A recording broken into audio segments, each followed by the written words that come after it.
ଅନେକ କହି ହେଉନଥିବା କଥାର ସେ ଏକ ଅନୁପମ ଆଧାର। କବିତାର ଉପବନରେ ସେ ଏକ ଛଳଛଳ ନିର୍ଝରିଣୀ। କଥା ଓ କବିତାର ଦୁଇ କୂଳରେ ଠିଆ ହୋଇଥିବା ଲେଖିକା ହେଲେ କବି ଶୈରେନ୍ଦ୍ରୀ ସାହୁ।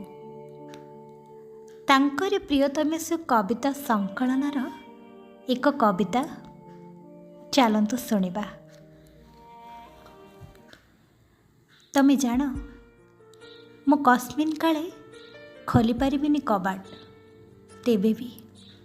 ତେବେ ବି ଆସିଛ ଯଦି ଦେଖ, ମୋ ଜୀବନର ଶ୍ୟାମଳ ଭୂଖଣ୍ଡ କେମିତି ଉଜୁଡ଼ି ଯାଇଛି ଭୂମିକମ୍ପରେ।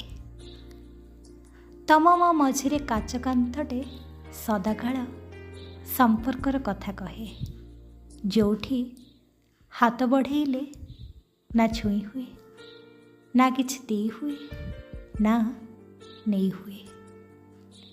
ଜାଣେ, ମୋ ଭିତରେ ଭୂମିକମ୍ପ ହେଲେ ଚହଲିଯାଏ ତମ ଭୂଖଣ୍ଡ। ମୋ ଭିତରେ ଭାଙ୍ଗି ରୁଜି ଗଲେ ତମ ମାଟି ପାଲଟିଯାଏ ବନ୍ଧ୍ୟା। ତଥାପି ବି ମୁଁ ଖୋଲି ପାରିବିନି ଘରର କବାଟ।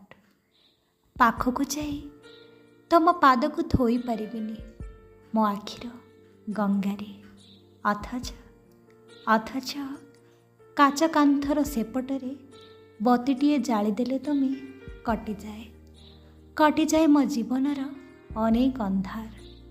ଜହ୍ନ ହୋଇ ଛାଇଯାଏ ଜୀବନ ଆକାଶ ଏବଂ ଜ୍ୟୋତ୍ସ୍ନାମୟ ହେଇଯାଏ ଜୀବନ ନଅର। ଆସିବ? ତେବେ ଆସ, ମେଘ ହେଇ, ପବନ ହେଇ, ଦିନ ହେଇ, ରାତି ହେଇ, ସ୍ୱପ୍ନ ହେଇ, ନହେଲେ ଆବେଗ ହେଇ। ତମ ପ୍ରତୀକ୍ଷାରେ ତମ ସଦାକାଳ ପଞ୍ଜୁରୀ ଭିତରର ଶାରୀ ବଞ୍ଚିପାରେ ବିରହରେ, ବିଷାଦରେ ବି।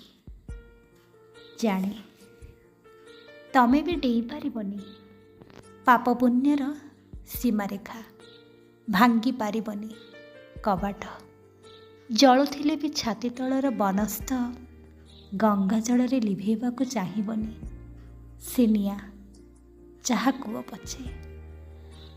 କୁହ ପଛେ, କିନ୍ତୁ କାଚ କାନ୍ଥକୁ ତମେ କେତେ ଯେ ଭଲ ପାଅ ତା ମୁଁ ଜାଣେ। ହଁ, ତା ମୁଁ ଜାଣେ।